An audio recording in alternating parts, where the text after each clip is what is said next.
Kwei Kakina Nin Samian, rappeur Anishinaabe de Picogan, au Québec.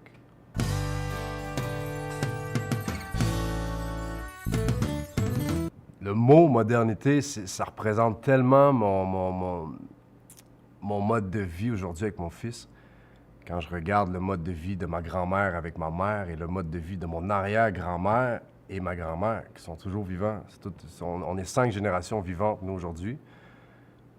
La modernité, ça représente, ça représente ces 5 générations-là, en fait, de passer dans un espace de vie humaine, du tipi à l'ordinateur, de voir mon fils jouer avec un iPod Touch, puis de voir mon arrière-grand-mère fabriquer encore des mocassins à la main.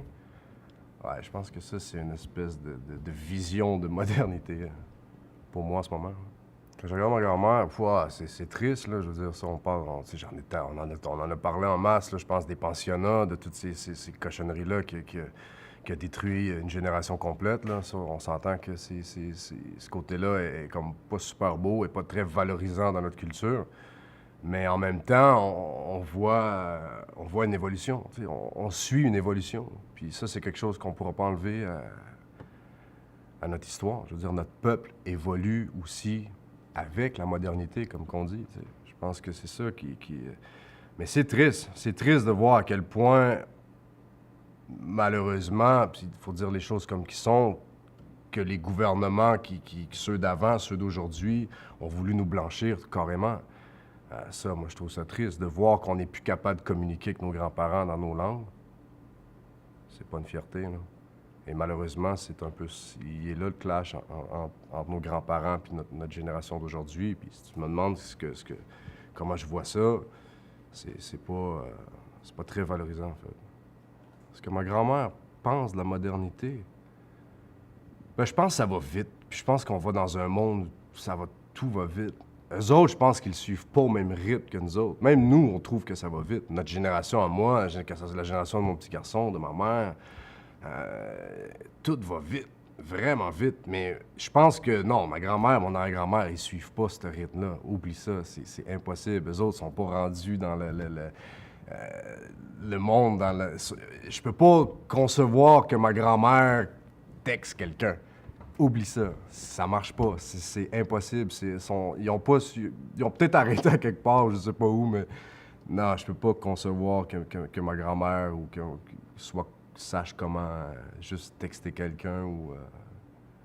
Non, je pense qu'ils n'ont pas suivi Ça va peut-être trop vite. La technologie va trop vite. La modernité va trop vite. Ouais.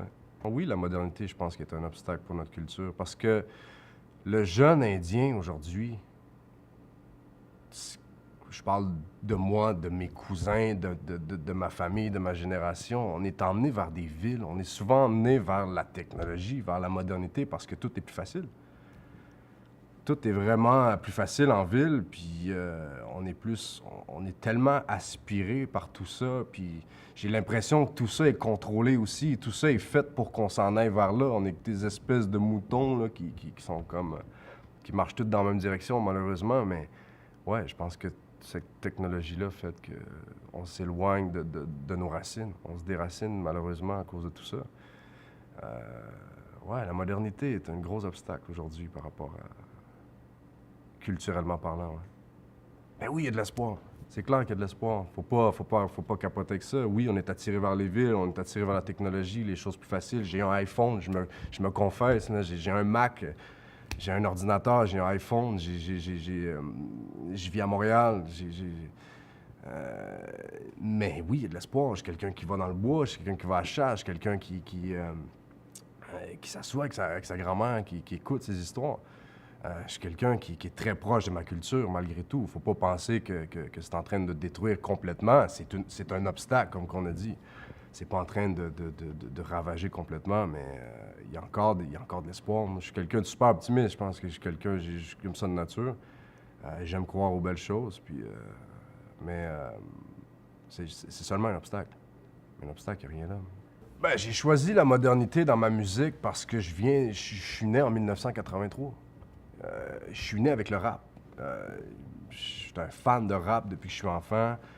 J'ai toujours écouté du rap. J'ai toujours été accroché par ça. Puis Mais oui, je suis quelqu'un qui est proche de mes racines, proche de ma culture, qui en est extrêmement fier. Puis moi, c'est exactement ça. Quand j'ai rencontré DJ Org, avec qui je travaille depuis déjà 6 ans, 7 ans, on a travaillé sur le premier album qui est sorti en 2007, Face à soi-même. Lui, DJ Org, c'est le réalisateur de mes disques, mais lui, ça a été un des premiers aussi au Québec, dans le milieu du hip-hop, à mixer de la musique traditionnelle avec du rap. Nous, ça a été notre marque de commerce, là, si on peut dire, quand on a lancé le premier album. Puis c'est vraiment, notre musique, c'est ça, c'est un mélange de modernité et de culture, comme on parlait.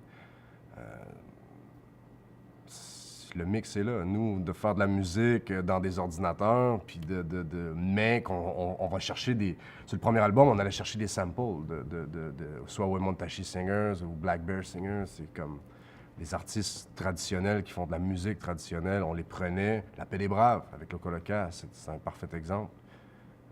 Shafik, j'ai envoyé une séquence des Black Bears, puis il a écouté ça, il a fait le beat de La Paix des Braves, puis on a décidé de vraiment mixer ces deux cultures-là ensemble, qui est le rap, que je m'exprime à travers le rap, mais j'exprime aussi ma culture à travers le rap. C'est vraiment un mélange de tout ça. C'est ma façon à moi. J'ai 29 ans, là, je veux dire, je suis dans je baigne dans la modernité. Là. Que je dirais à un jeune par rapport à ça, à la modernité et tout, ben faut surtout qu'il comprenne qu'il faut pas qu'il reste pris d'une réserve. C'est pas ça qui va faire de lui un Indien. Vraiment pas. Là. Je pense qu'il y a quelque chose de bien à vouloir sortir de cette espèce de milieu-là, d'aller voir, d'explorer le monde. Un Indien, c'est un sauvage. Puis un sauvage, c'est un homme libre. C'est ça, un sauvage. Puis t'es pas un Indien parce que tu vis d'une réserve. T'es pas libre dans une réserve. Tu fais pas face à ta culture, à tes racines quand tu vis d'une réserve. On s'entend-tu que c'est la chose la plus stupide qui est arrivée au Canada, c'est bien les réserves. Moi, ce que j'ai envie de dire aux jeunes, c'est que t'es pas prisonnier de ces murs invisibles-là, de ces communautés-là où est-ce que ça va tellement mal. Le monde est à toi. T'es un sauvage, t'es un homme libre. C'est comme ça que tu devrais être fier de toi. Le monde t'appartient. Le monde, c'est pas la réserve qui t'appartient. Le monde est à toi. Vas-y, tu sais. T'appartiens au monde, en fait. T'appartiens à cette terre-là, puis explore-la un peu.